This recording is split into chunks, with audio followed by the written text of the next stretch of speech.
Hello, friends and relatives, wherever you are in the world. Good afternoon from Auckland, New Zealand.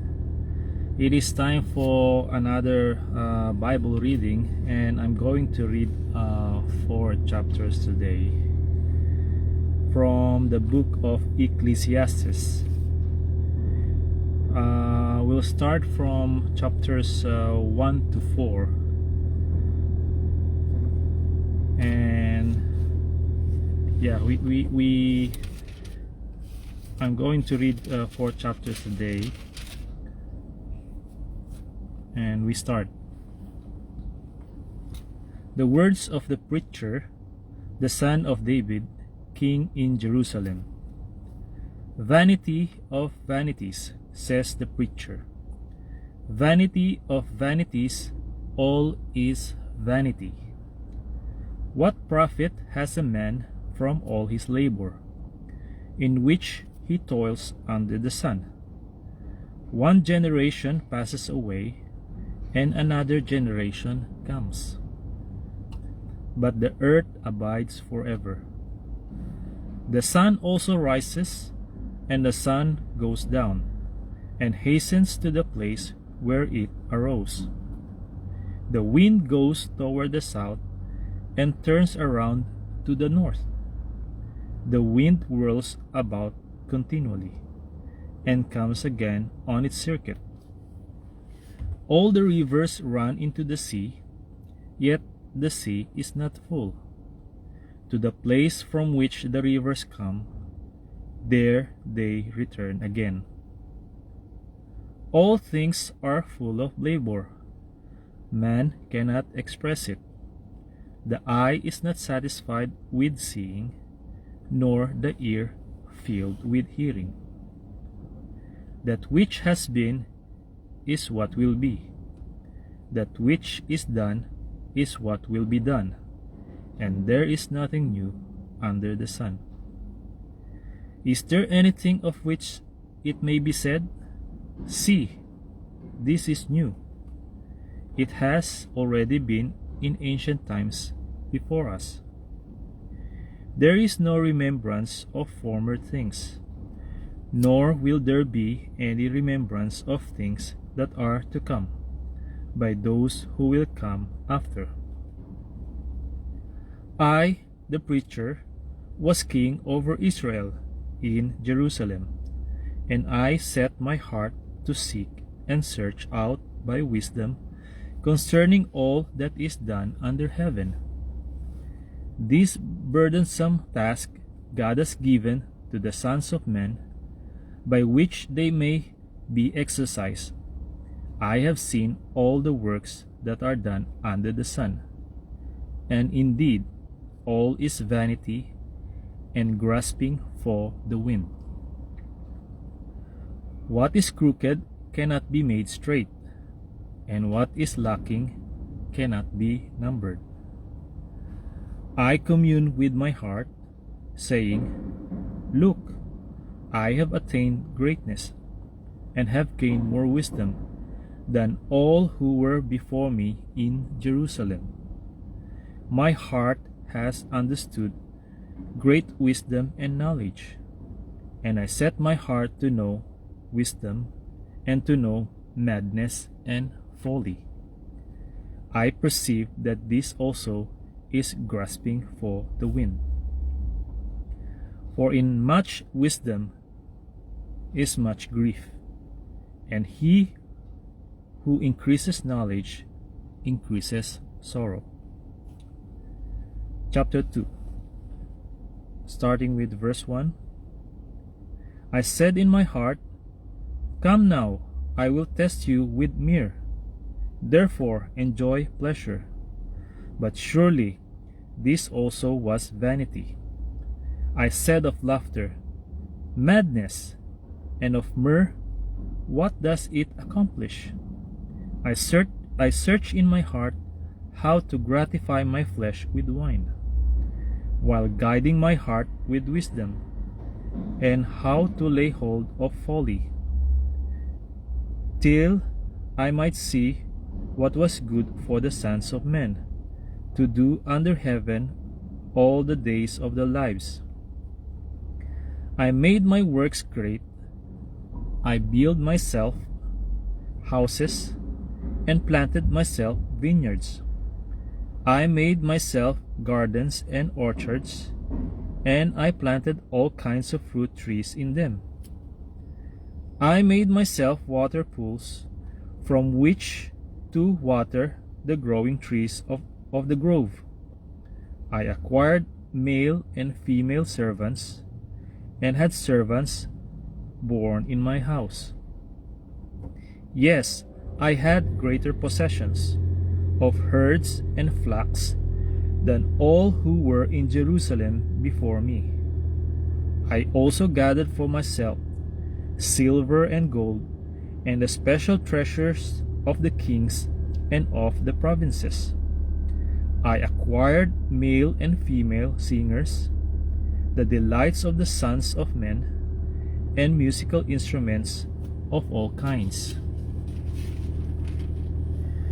So I became great and excellent more than all who were before me in Jerusalem. Also my wisdom remained with me.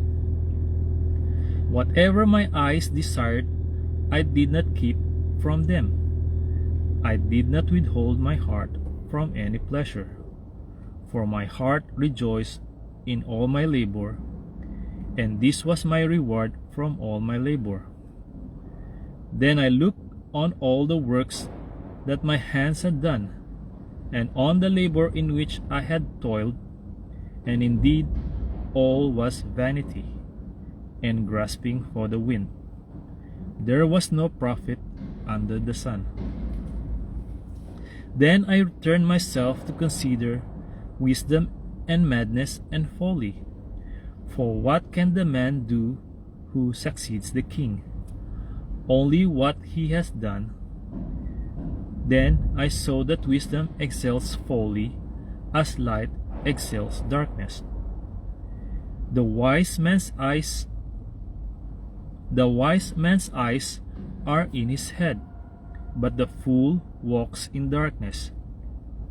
Yet I myself perceive that the same event happens to them all. So I said in my heart, as it happens to the fool, it also happens to me. And why was I then more wise? Then I said in my heart, this also is vanity. For there is no more remembrance of the wise than of the fool forever, since all that now is will be forgotten in the days to come. And how does a wise man die? As the fool.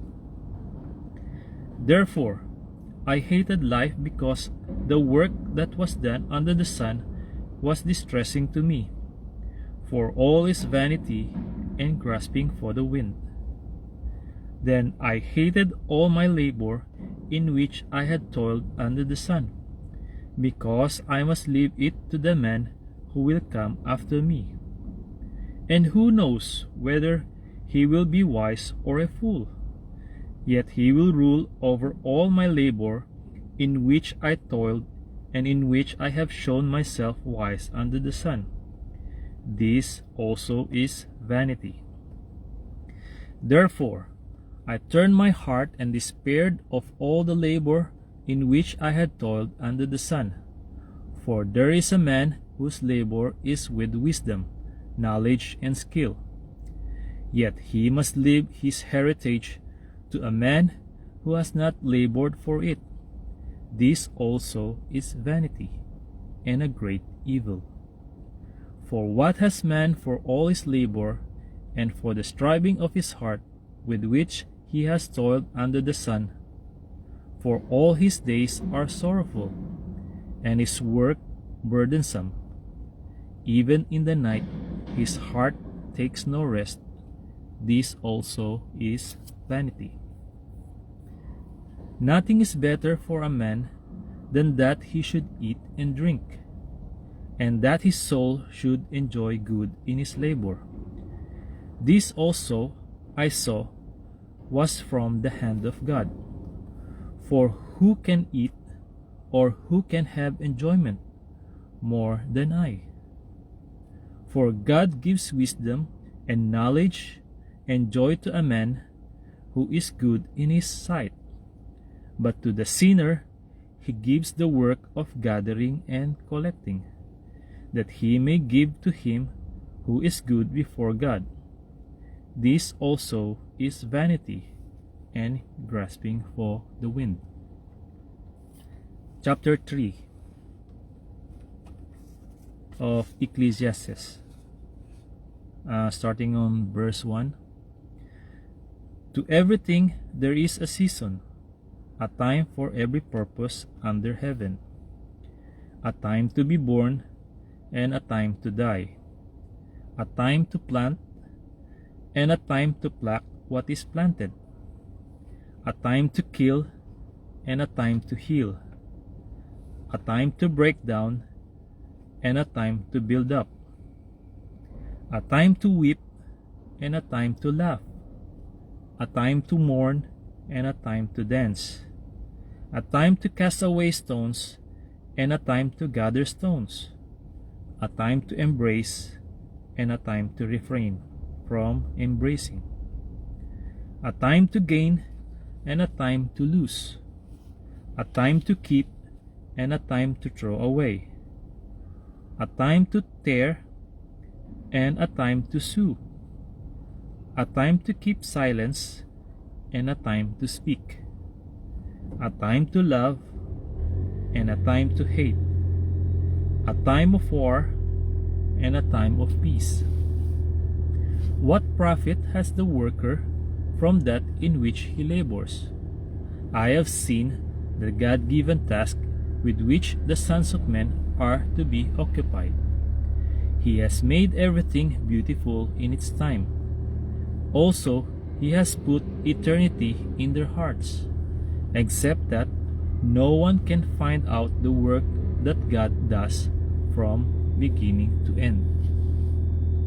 I know that nothing is better for them than to rejoice and to do good in their lives, and also that every man should eat and drink and enjoy the good of all his labor.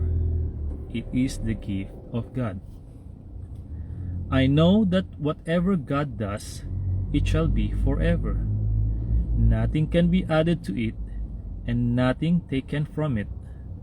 God does it, that men should fear before him. That which it has already been, and what is to be has already been, and God requires an account of what is past. Moreover, I saw under the sun, in the place of judgment, wickedness was there, and in the place of righteousness, iniquity was there.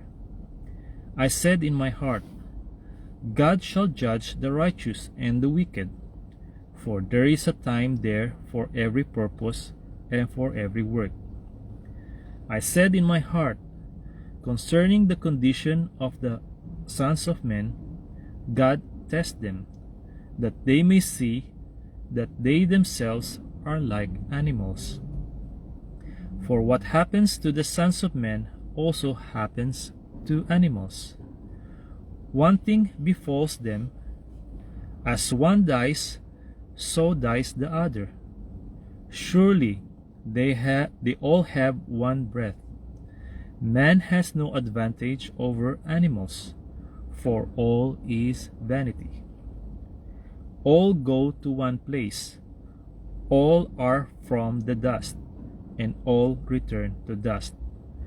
Who knows the spirit of the sons of men, which goes upward, and the spirit of the animal, which goes down to the earth?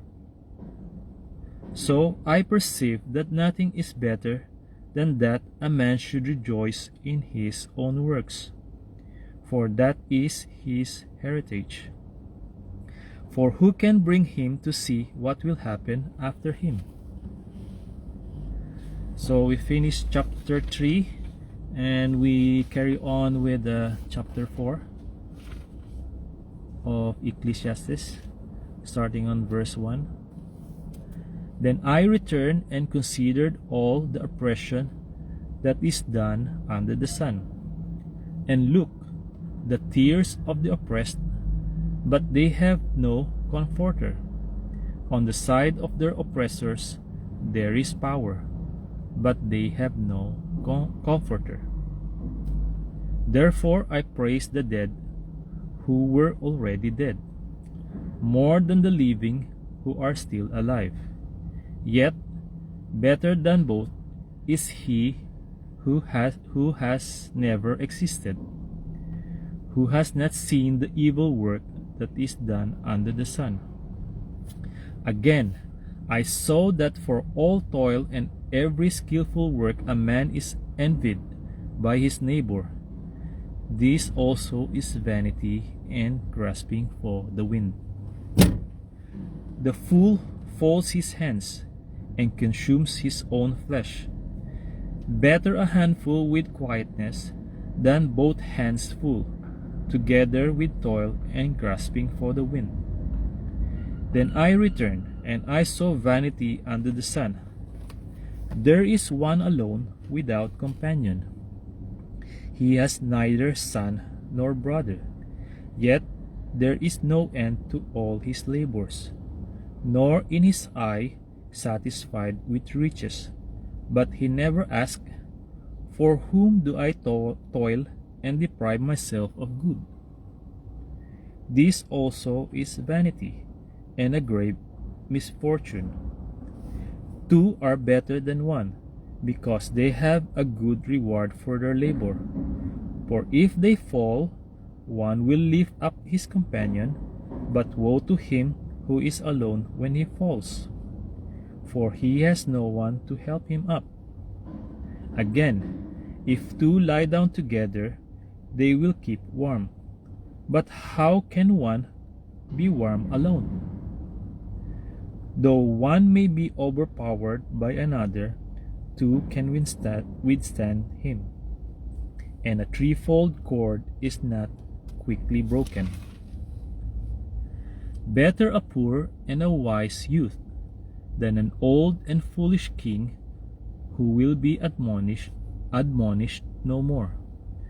For he comes out of prison to be king, although he was born poor in his kingdom. I saw all the living who walk under the sun. They were with the second youth who stand in his place. There was no end of all the people over whom he was made king. Yet those who come afterward will not rejoice in him. Surely this also is vanity and grasping for the wind. Okay, friends and relatives, that's all for now. To God be the glory, honor, and praise. See you on my next Bible reading. Bye-bye.